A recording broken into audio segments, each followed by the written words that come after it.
नमस्कार, उत्तराखंड की खबरों में आपका स्वागत है। मैं हूं मनोज मानस। खबरों का रुख करते हैं उसके को दिखाते इस वक्त की अहम हेडलाइंस।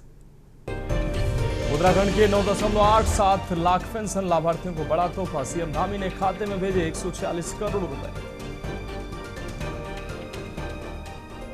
उत्तराखंड में एसआईआर फॉर्म की सूचना इंग्लिश में भेजने से उलझन में वोटर, हिंदी में जानकारी देने की लगाई गुहार।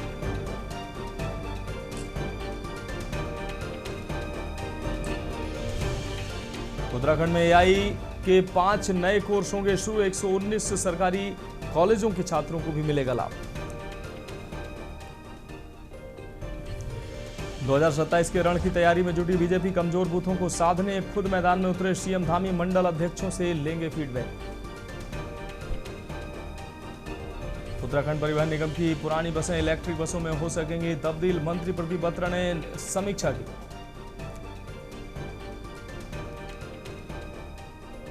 और उत्तराखंड में बिगड़ा रहेगा मौसम। देहरादून समेत कई जिलों में बहुत भारी बारिश का ऑरेंज अलर्ट।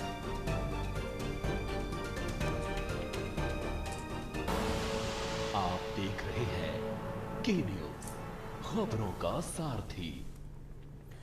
और अब खबरें विस्तार से। हम खबर से बुलेटिन की शुरुआत करेंगे खबर हल्द्वानी से, जहां देवभूमि उत्तराखंड सफाई कर्मचारी संघ ने प्रदेश सरकार पर वादा खिलाफी का आरोप लगाते हुए दोबारा आंदोलन शुरू करने की चेतावनी दी है। संघ के प्रदेश संगठन मंत्री अमित कुमार ने कहा कि 18 जुलाई को नगर विकास मंत्री की अध्यक्षता में विधानसभा में हुई वार्ता में कर्मचारियों की मांगों पर सहमति बनी थी, लेकिन अब तक वार्ता का कार्यवृत्त जारी नहीं किया गया है। अमित कुमार ने कहा कि संगठन पहले धरना प्रदर्शन, क्रमिक अनशन और रैली कर चुका है। समझौता वार्ता के बाद आंदोलन स्थगित किया गया था, लेकिन कार्यवृत्ति जारी नहीं होने से कर्मचारियों में नाराजगी है। संघ ने सफाई कर्मचारियों के आंदोलन पर एस्मा लगाए जाने पर भी विरोध किया है। चेतावनी दी है कि मांगों पर जल्द कार्रवाई नहीं हुई तो कर्मचारी फिर आंदोलन करेंगे और जरूरत पड़ने पर जेल जाने से भी पीछे नहीं हटेंगे।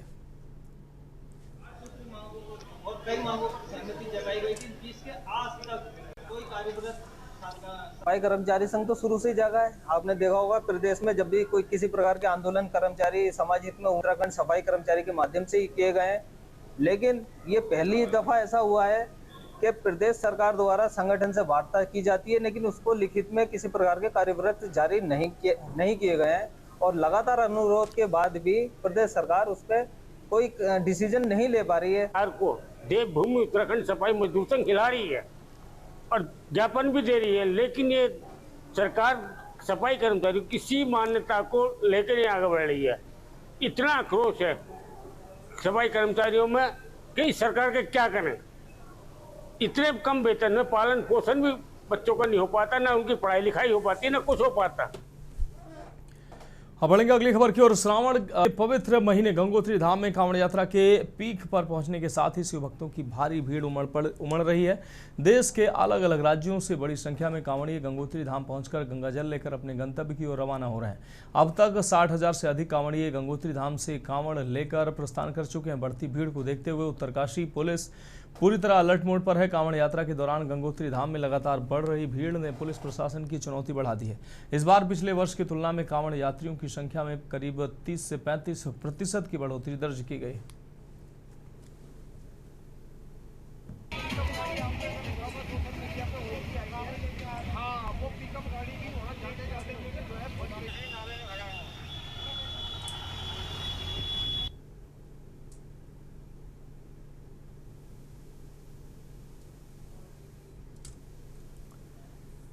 अब बढ़ेंगे अगली खबर की ओर। खबर उधम सिंह नगर से है, जहां रुद्रपुर में कांग्रेस के राष्ट्रीय अध्यक्ष मल्लिकार्जुन खड़गे ने लगातार दूसरे दिन पार्टी नेताओं और पदाधिकारियों के साथ बैठक की। एक होटल में हुई बैठक में 2027 विधानसभा चुनाव की तैयारियों और पार्टी की एकजुटता पर चर्चा हुई। खड़गे ने कहा कि चुनाव में सफलता के लिए बूथ स्तर पर संगठन को मजबूत करना और कार्यकर्ताओं को सक्रिय रखना जरूरी है। उन्होंने नेताओं से छोटी मोटी बातों को दरकिनार कर लगातार जनता के बीच रहने और उनके मुद्दे उठाने की अपील की। बैठक में उत्तराखंड राज्य प्रभारी कुमारी शैलजा, प्रदेश अध्यक्ष गणेश गोदयाल, नेता प्रतिपक्ष यशपाल आर्य समेत कांग्रेस के विधायक और पदाधिकारी मौजूद रहे।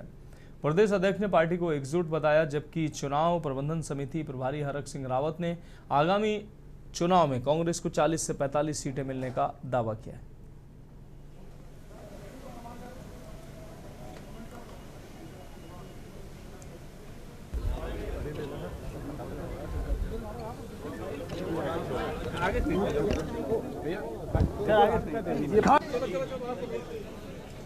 ये ठीक है, मैं इस बात को कि शब्दों में मर्यादा होनी चाहिए, लेकिन हम देसी लोग हैं। कई बार क्या होता है कि जब गुस्सा आता है तो कुछ शब्द निकल जाते हैं।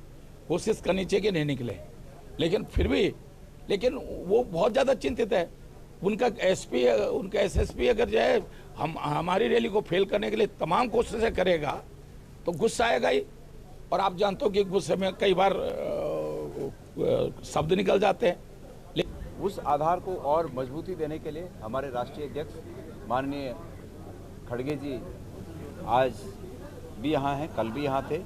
कल एक विशाल रैली आप लोगों ने देखी कि किस प्रकार से हल्द्वानी में इतनी बड़ी एक रैली का आयोजन किया। लोगों के इस जुनून से ये पता चलता है कि लोग परिवर्तन का मन बना चुके हैं, और उस परिवर्तन के बने हुए मन में जिस प्रकार से उन विचारों को सींचने का काम हमारे राष्ट्रीय अध्यक्ष जी ने किया। अगली खबर हरिद्वार से, जहां हर की पैड़ी के धनुष पुल के पास गंगा स्नान के दौरान एक कांवड़िया तेज बहाव की चपेट में आकर बह गया। बताया जा रहा है कि कांवड़िया रेलिंग के पास खड़े होकर गंगा में डुबकी लगा रहा था, तभी अचानक तेज धारा में वो बह गया। कांवड़ी के गहरे पानी में समाने के बाद मौके पर हड़कंप मच गया। सूचना मिलते ही जल पुलिस की टीम मौके पर पहुंची और गंगा में सर्च ऑपरेशन शुरू किया। गंगा में तेज बहाव को देखते हुए पुलिस ने श्रद्धालुओं से निर्धारित और सुरक्षित घाटों पर ही स्नान करने की अपील की है।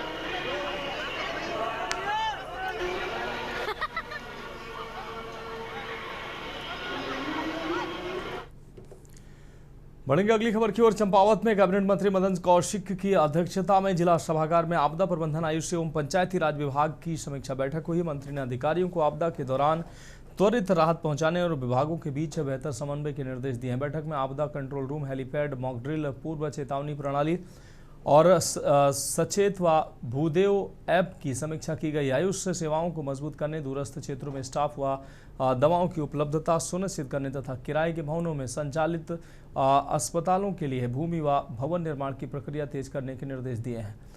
मंत्री ने पंचायती राज विभाग की समीक्षा करते हुए विकास कार्यों में गुणवत्ता, पारदर्शिता और समयबद्धता पर जोर दिया। जिलाधिकारी को सभी विभागीय कार्यों की नियमित मॉनिटरिंग और जन समस्याओं के त्वरित निस्तारण के निर्देश दिए हैं। तो कहीं ना कहीं हमारा शिवालिक एरिया से जुड़ा हुआ है, तो वो वैज्ञानिक रूप से बहुत सेंसिटिव है। ये हमारा 10 दिन का इलाज यहाँ पर नहीं होता, या जिसमें सीएम साहब में रिकमेंड करते हैं कि इनको हायर सेंटर रेफर किया जाना है इमीडिएटली। ये सचेत भूदेव ऐप है सर, सारे डाउनलोड किए ताकि उनको अर्ली वार्निंग स्टेप से चेतावनी जाते हैं। जयपुर में फायर के 3 फायर स्टेशन है, जाते खटीमा तक बिल्कुल फर्स्ट फ्लोर में तक लोग, इसमें 12 काउंट हुआ है सर, फर्स्ट फ्लोर में तक चढ़ गए। थोड़े टाइम के लिए सर पानी ज्यादा हो सकता है, बारिश चल रही है। 27 डिपार्टमेंट प्रबंधन विभाग की पूरी समीक्षा और क्या तैयारियां हैं, क्योंकि आपदा प्रबंधन में सबसे पहला काम हमारा होता है कि हमने आपदा से पहले की तैयारी क्या की है, आपदा के समय की तैयारी क्या है और आपदा के बाद क्या है। तो पिछले वर्ष की सारी तैयारी की, जो पिछले वर्ष का हमारा शेष था क्या वो चला गया, क्या जो देना था इनको हमें वो अच्छा है, यहाँ का सारा कंप्लीट हो गया है। जो काम चल रहे हैं उनकी समीक्षा की है, और अभी आपदा प्रबंधन को लेकर जो हमें तैयारी करनी थी, हमारे सारे अधिकारी, हमारी एसडीआर है, एनडीआर है, आईटीबीपी, जितने हमारे फोर्सेस हैं वो सारे तैयार है, सारे विभाग तैयार है, और आपदा की दृष्टि से एक संवेदनशील जिला है ये हमारा।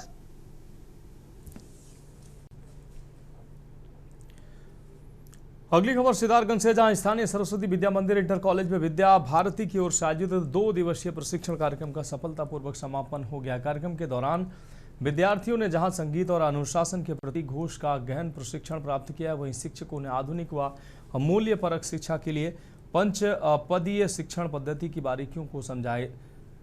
समारोह का शुभारंभ भारतीय जन शिक्षा समिति के मंत्री शत्रुघ्न सिंह राठौर, प्रशिक्षण प्रमुख कैलाश भट्ट, अध्यक्ष अजीत जोसान और प्रधानाचार्य निरंजन सिंह चौहान ने मां सरस्वती के प्रतिमा के सम्मुख दीप प्रज्वलित कर शुभारंभ किया। प्रशिक्षण वर्ग यहाँ पर चलाया जा रहा है। इसमें क्या है कि शिक्षा हम छात्रों को किस प्रकार से प्रदान करेंगे और बेहतर तरीके हम इसमें जो है कैसे अपने विद्यालयों में लागू कर पाएंगे, इसके लिए प्रशिक्षण चल रहा है। और ये अभी सितारगंज अपना संकुल हो गया और काशीपुर संकुल, रुद्रपुर संकुल, ऐसे अनेक विद्यालयों से लगभग यहाँ 75 प्रशिक्षार्थी आए हुए हैं। तो अभी अगले वर्ष हमारा ये घोष वर्ग चलेगा प्रातः से और आज रात्रि तक घोष प्रशिक्षण शिविर, और जो हमारे अध्यापक बंधु आचार्य वर्षभर पढ़ाते हैं उसमें पंचपदीय आधारित शिक्षण पद्धति का ये वर्ग लगे, वर्कशॉप, जिसमें वो सीख रहे हैं कि कक्षा के अंदर 5 विषयों को सम्मिलित करते हुए। हरिद्वार में पवित्र श्रावण माह के दौरान हरिद्वार में आपको बता दें कांगड़ा घाट पर एक बड़ा हादसा टल गया, जहां गंगा की तेज धारा में बह रहे 2 चचेरे भाइयों की जान स्टेट डिजास्टर रिस्पांस फोर्स के जवानों ने सूझबूझ और बहादुरी से बचा ली है। चंडीगढ़ से कांवड़ लेने पहुंचे राहुल और उनके 15 वर्षीय चचेरे भाई अभिषेक कांगड़ा घाट पर गंगा स्नान कर रहे थे। इसी दौरान अचानक राहुल का पैर फिसल गया और वह नदी के तेज बहाव में बहने लगे। राहुल को बचाने के लिए अभिषेक भी तुरंत गंगा में उतर गया, लेकिन पानी का बहाव इतना तेज था कि दोनों भाई उसमें फंस गए और डूबने लगे।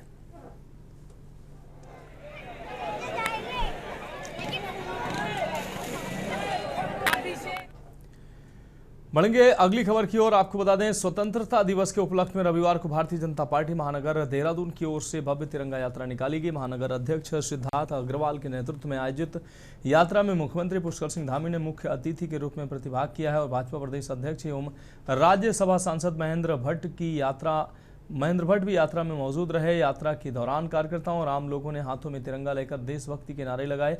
इस अवसर पर मुख्यमंत्री पुष्कर सिंह धामी ने भारतीय सेना के पराक्रम और वीरता को नमन किया।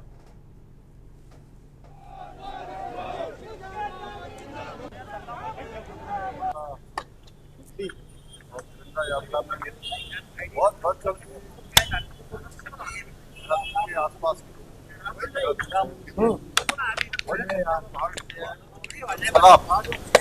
इस बात का प्रमाण देश की आन बान शान देवभूमि उत्तराखंड के लोग कभी पीछे नहीं रहे और आज भी सबके दिलों में यही संकल्प है देश की सुरक्षा के लिए, देश की जनता के लिए, देश की जनता के लिए हम सदैव तत्पर रहेंगे और पूरे प्रदेश भर के अंदर लगातार 15 अगस्त तक लगातार ये अभियान हमारा चलेगा। जगह जगह इस प्रकार की तिरंगा यात्राएं निकलेंगी और राष्ट्रभक्ति का जो संकल्प है वो हम सबका और मजबूत। सर, कल जिस तरह कांग्रेस के तमाम खबर नैनीताल से, जहां फल पट्टी क्षेत्र में फलों के कम उत्पादन से काश्तकार परेशान है। मेहनत के बावजूद इस बार खेती उम्मीद के मुताबिक नहीं हुई है। पारंपरिक सेब की खेती करने वाले किसानों को भी नुकसान उठाना पड़ रहा है। रामगढ़, नथुआ खान और बेताल घाट क्षेत्र में सेब की फसल पर पहले ओलों की मार पड़ी और अब मंडी में उचित दाम नहीं मिलने से किसानों की मुश्किलें बढ़ गई हैं। काश्तकार हरेंद्र सिंह का कहना है कि पहाड़ों में खेती बचाने के लिए सरकार को किसानों को सुविधाएं देनी चाहिए। उन्होंने ग्रामीण क्षेत्रों में उपमंडियां खोलने की मांग की है ताकि किसान अपने फल और सब्जियां उचित दाम पर बेच सके। उनका आरोप है कि उपमंडी की व्यवस्था नहीं होने से किसानों को मजबूरी में अपनी उपज औने पौने दामों पर बेचनी पड़ रही है। इतनी मेहनत से हमने इनको पाला पोसा और इस उम्मीद में कि ये बहुत अच्छा रिटर्न देंगे, लेकिन वही ढाक के 3 पात हमें फिर वही कहना पड़ रहा है। फसल तो कम हुई, साथ में साइज़ छोटा हो गया और अब जो हमारे आड़ती वगैरह हैं वो ये कह रहे हैं कि आप जल्दी जल्दी भेजो, नहीं तो हिमाचल का सेब आने वाला है। वो हमको ये इस बात पर डरा रहे हैं। अब वो सच कह रहे हैं या अपने लालच में कह रहे हैं ये वो जाने, लेकिन हमारी मजबूरी है। कृषि मंत्री हैं, उद्यान मंत्री हैं, उनसे अनुरोध किया था कि एक सब मंडी इस एरिया में सब मंडी बनाई जाए। उन्होंने वादा भी किया था। अब बढ़ेंगे अगली अहम खबर की ओर। हल्द्वानी में रानी बाग स्थित चित्रशीला घाट में शनि मंदिर निर्माण को लेकर कुमाऊनी समाज में विरोध के स्वर तेज हो गए हैं। रविवार को पहाड़ी आर्मी के अध्यक्ष हरीश रावत के नेतृत्व में कुमाऊनी समाज के लोगों और महिलाओं ने हीरानगर स्थित गोलजू मंदिर से सिटी मजिस्ट्रेट कार्यालय तक रैली निकाली। रैली के दौरान प्रदर्शनकारियों ने आरोप लगाया कि चित्रशीला घाट एक प्राचीन और पवित्र धार्मिक स्थल है, जिसकी मान्यता 4 धामों की तरह महत्वपूर्ण मानी जाती है। समाज के लोगों का कहना है कि यह स्थान भगवान शिव से भी जुड़ा हुआ है, प्रमुख धार्मिक स्थल है और यहाँ की पुरानी धार्मिक एवं सांस्कृतिक पहचान के साथ किसी तरह की छेड़छाड़ नहीं की जानी चाहिए। पहाड़ी आर्मी और कुमाऊनी समाज के लोगों ने चित्रशीला घाट में कथित तौर पर बनाए गए शनि मंदिर को लेकर आपत्तियां जताई। उनका कहना है कि शिव स्थान की पुरानी स्थिति को यथावत रखा जाए और शनि मंदिर को किसी अन्य उपयुक्त स्थान पर स्थानांतरित कर स्थापित किया जाए। रैली के बाद प्रतिनिधि मंडल ने सिटी मजिस्ट्रेट को ज्ञापन सौंपकर मामले में हस्तक्षेप की मांग की। प्रदर्शनकारियों ने कहा कि धार्मिक स्थल की पुरातन पहचान और परंपराओं को बनाए रखना जरूरी है। इस दौरान महिलाओं समेत बड़ी संख्या में कुमाऊनी समाज के लोग मौजूद रहे।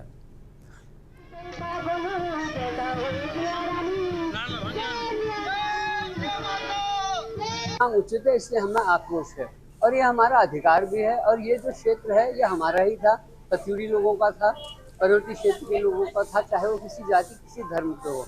और जिया रानी जो है हमारे लिए एक आदर्श है और शौर्य वीरता, इसके लिए उनको हम उनकी आराधना करते हैं। और हमारा जो साहित्य हमारा इतिहास है, इसमें सबसे बड़ी मान्यता ये है कि जो व्यक्ति युद्ध भूमि में जो जय जिया रानी, आज कत्यूरी समाज यहाँ पर एकत्रित हुआ है गोलजू दरबार में माँ जिया रानी के अस्तित्व को बचाने के लिए। जहाँ अतिक्रमण हो रहा है, शिव से शनि को बड़ा बनाया जा रहा है और माँ जिया रानी का जिसके नाम से वो बाग प्रसिद्ध है, रानी बाग, लोग कहते हैं रानी। पूरी साम्राज्य की ऐतिहासिक जगह है, जहाँ पर हमारा अस्तित्व और हमारी आस्था का केंद्र है। वहाँ पर कुछ कतिपय लोगों के द्वारा हमारा पौराणिक चित्तेश्वर धाम में शनि मंदिर का निर्माण कराया गया है। उन भूमाफियाओं पे एफआईआर हो, वो शनि मंदिर वहाँ से अन्य जगह स्थापित हो और वो पूरी रानी बाग जो हमारे जिया रानी की कर्म भूमि तपोभूमि है, उसको मानसखंड मंदिर के तहत लाकर उसका डेवलपमेंट हो। फिलहाल खबरों में वक्त एक अहम ब्रेक का, जल्द हाजिर होंगे। आप देख रहे हैं के न्यूज, खबरों का सारथी। ब्रेक के बाद उत्तराखंड की खबरों में एक बार फिर से आपका स्वागत है। बढ़ेंगे अगली खबर की ओर। ऋषिकेश पवित्र कांवड़ यात्रा के दौरान श्रद्धालुओं की सुरक्षा के लिए तैनात राज्य आपदा प्रतिवादन बल यानी एसडीआरएफ के जवान पूरी मुस्तैदी के साथ अपने कर्तव्यों का निर्वहन कर रहे हैं। ऋषिकेश के लक्ष्मण झूला क्षेत्र स्थित गीता भवन घाट नंबर 3 पर एसडीआरएफ जवानों ने साहस एवं तत्परता का परिचय देते हुए उफनती गंगा की तेज धारा में बह रहे एक कांवड़िए को सुरक्षित रेस्क्यू किया है। प्राप्त जानकारी के अनुसार हरियाणा के झज्जर जिले निवासी नवीन कुमार उम्र 29 वर्ष गंगा जल लेने के लिए ऋषिकेश आए हुए थे। गीता भवन घाट नंबर 3 पर स्नान के दौरान अचानक तेज बहाव की चपेट में आ जाने से उनका पैर फिसल गया। देखते ही देखते वो गंगा की मुख्य धारा में बहने लगे। नदी का बहाव अत्यंत तेज होने के कारण उनके लिए स्वयं को संभाल पाना मुश्किल हो गया। वहीं कांवड़ियों को गंगा की तेज धारा में बहता और डूबता देख घाट पर मौजूद लोगों में अफरा तफरी मच गई। इसी दौरान कांवड़ ड्यूटी पर तैनात एसडीआरएफ टीम ने तत्काल रेस्क्यू ऑपरेशन शुरू किया। स्थिति की गंभीरता को देखते हुए हेड कांस्टेबल राकेश रावत ने बिना समय गंवाए अदम्य साहस का परिचय देते हुए तेज बहाव वाली गंगा में प्रवेश किया और बह रहे कांवड़िए तक पहुंचने में सफलता हासिल की। उन्होंने कांवड़ी को सुरक्षित पकड़कर डूबने से बचाया और उसे नियंत्रित स्थिति में रखा।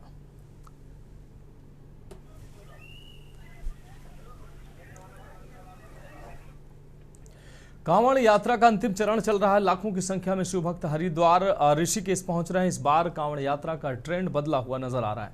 बड़े बड़े ट्रक डीजे की जगह 2 पहिया वाहनों ने ले ली है। ऋषिकेश से दिल्ली तक नेशनल हाईवे पूरी तरह से भगवा रंग में रंगा हुआ नजर आ रहा है। शिव भक्त नीलकंठ महादेव पर जलाभिषेक कर डाक कांवड़ शुरू करके अपने अपने शिवालयों में जलाभिषेक के लिए निकल रहे हैं।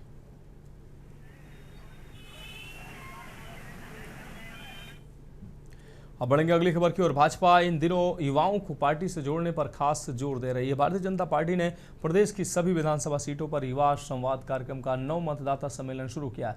इसी कड़ी में भाजपा विधायक विनोद चमोली ने बताया कि भाजपा हर बार 18 साल से ऊपर के नए मतदाताओं को पार्टी से जोड़ने का काम करती आई है, जो पार्टी की नियमित प्रक्रिया है। मीडिया से बातचीत में चमोली ने कहा कि अभी मतदाता सूची तैयार हो रही है और SIR की प्रक्रिया चल रही है। ऐसे में नए मतदाताओं को जोड़ना जरूरी है। इसी उद्देश्य से संवाद के माध्यम से युवाओं से संपर्क किया जा रहा है और सभी विधानसभाओं में कार्यक्रम आयोजित किए गए हैं। चमोली ने कहा कि भाजपा युवा, महिला, दलित और गरीब सभी वर्गों के प्रति आशान्वित है और इसका सकारात्मक परिणाम आगे देखने को मिलेगा।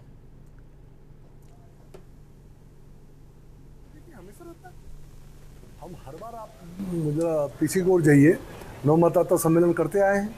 जो नया वोटर 18 साल से ऊपर का होगा जो बनता है, निश्चित तौर पर उसको साथ जोड़ने का प्रयास होता है। तो ये कोई पहली बात नहीं है। अब क्योंकि वोटर लिस्ट तैयार हो रही है, SIR हो रहा है, नया मतदाता जुड़ रहा है, तो हम लोग भी उससे जोड़ने का प्रयास कर रहे हैं। हम लोगों ने संवाद के माध्यम से उनको अपने साथ जोड़ा है। सारी विधानसभाओं में हमारे कार्यक्रम हुए हैं और युवा भारतीय जनता पार्टी के प्रति बहुत आशान्वित है और भारतीय जनता पार्टी से जुड़ा हुआ है। क्योंकि मैंने जब राहुल गांधी आए थे और मैंने उसकी समीक्षा की थी। स्वतंत्रता दिवस पर जनपद देहरादून में देशभक्ति का माहौल रहेगा। हर घर तिरंगा अभियान के तहत 9 से 17 अगस्त तक जिले भर में विविध कार्यक्रम आयोजित किए जाएंगे। जिलाधिकारी डॉक्टर आशीष चौहान ने लोगों से अभियान में बढ़ चढ़कर भाग लेने की अपील की है। उन्होंने कहा कि स्वतंत्रता दिवस सिर्फ पर्व नहीं बल्कि राष्ट्र के प्रति सम्मान और एकजुटता का प्रतीक है।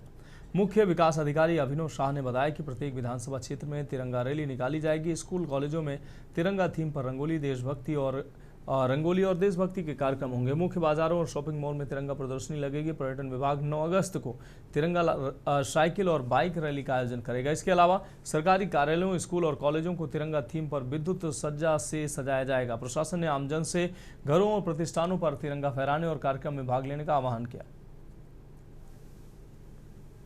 जैसा कि आपको पता ही है कि हर वर्ष हम हर घर तिरंगा कार्यक्रम एक वृहद रूप से मनाते हैं, जिसमें सभी जनप्रतिनिधि और सभी विभाग के सभी कर्मचारी लोग इसमें भाग लेते हैं। और तो इसी क्रम में इस वर्ष भी 9 अगस्त से 17 अगस्त तक इसकी टाइमलाइन निर्धारित की गई है। तो इसको भी हम वृहद रूप पे आयोजन इसका कर रहे हैं। इसमें हम हर विधानसभा क्षेत्र में तिरंगा रैली का आयोजन करा रहे हैं शिक्षा विभाग और समस्त अन्य विभाग द्वारा, जिसमें हम जो लोकल जनप्रतिनिधि होंगे उनकी भी सहभागिता सुनिश्चित कर रहे हैं इसमें, उनसे बात करके। इसके अलावा तिरंगा थीम पर रंगोली कार्यक्रम और डिफरेंट अलग टाइप के कार्यक्रम वो भी हम यहाँ पे जनपद में डिफरेंट लोकेशंस पे कराए जा रहे हैं। इसके अलावा जो मेन मार्केट एरियाज़ हैं, चाहे रूरल एरिया हो चाहे अर्बन एरिया हो, जैसे मॉल्स हैं, शॉपिंग मॉल्स हैं, तो वहाँ पे भी तिरंगा प्रदर्शनी का आयोजन किया जाएगा नगर निगम, नगर पालिका एवं रूरल में ब्लॉक लेवल द्वारा।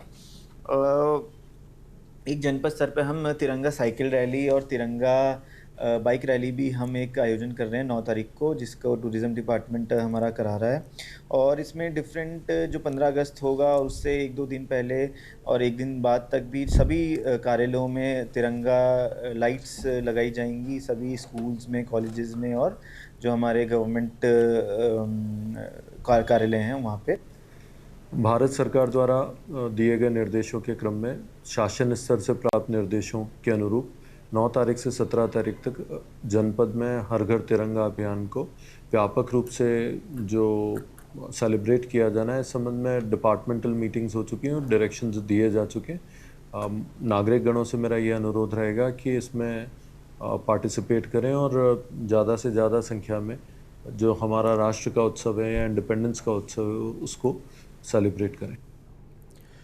देहरादून पांवटा साहिब राष्ट्रीय राजमार्ग पर नंदा की चौकी के पास टोंस नदी पर बने करीब 16 करोड़ रुपए की लागत वाले नए पुल को लेकर विवाद गहराता जा रहा है। उद्घाटन के महज 16 दिन बाद ही पहली मानसूनी बारिश में पुल की अप्रोच रोड धंस गई है, जिससे निर्माण की गुणवत्ता पर गंभीर सवाल खड़े हो गए हैं। हालांकि प्रशासन ने स्पष्ट किया कि मुख्य पुल पूरी तरह से सुरक्षित और केवल अप्रोच रोड को नुकसान पहुंचा है। मामले में कार्रवाई करते हुए 3 इंजीनियरों को निलंबित किया गया है, लेकिन निर्माण का ठेका जिस कंपनी को मिला था उस पर अब तक कोई बड़ी कार्रवाई नहीं हुई है।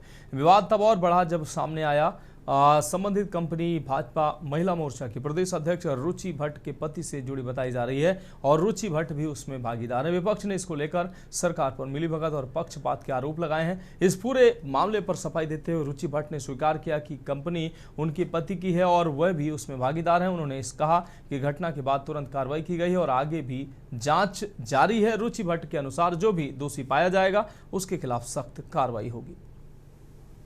आप आरोप प्रत्यारोप तो अपनी जगह है और मैं डिनाई भी नहीं करती हूँ। ये सच है कि मैं उस कंपनी में कुछ हिस्सेदार हूँ। भले ही वो बहुत पुरानी कंपनी थी, अभी वो जैसे भी ट्रांसफ़र भी हो गई है, वो पहले से ही ट्रांसफ़र थी मेरे फैमिली मेम्बर के नाम, लेकिन मैं उस बात से बचना नहीं चाहती।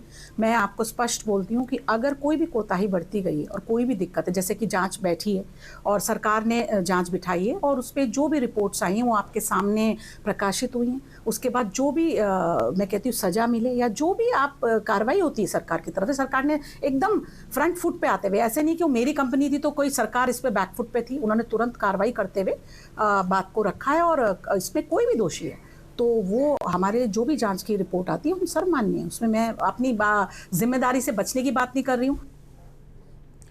तो फिलहाल उत्तराखंड की खबरों में अभी के लिए मेरे साथ इतना ही। मुझे दीजिए इजाजत। देखते रहिए के न्यूज़ इंडिया।